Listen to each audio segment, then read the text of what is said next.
So ito na. Itong wire na to guys. Hanapin natin ito. Ito yung papunta ng shifter eh. Ang bisilim. Yan.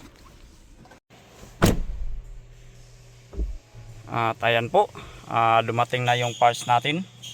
At ito yung problema niya guys. Yung kanyang parking indicator ay nag-blink.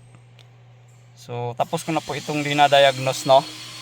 So ang gagawin ko na lang dito ay magpalit at saka i-program natin kung mawawala ba yan.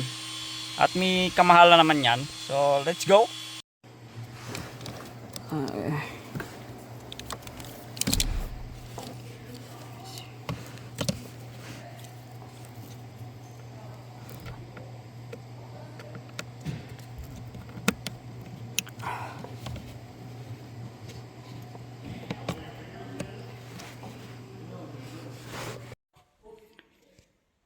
Okay, so tapos na natin na kinabit yung kanyang BCM at ito na nga, nawala na yung blinking.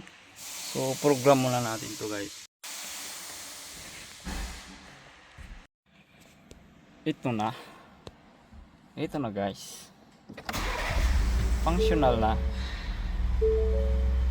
Ito na, tapos na. Drive natin.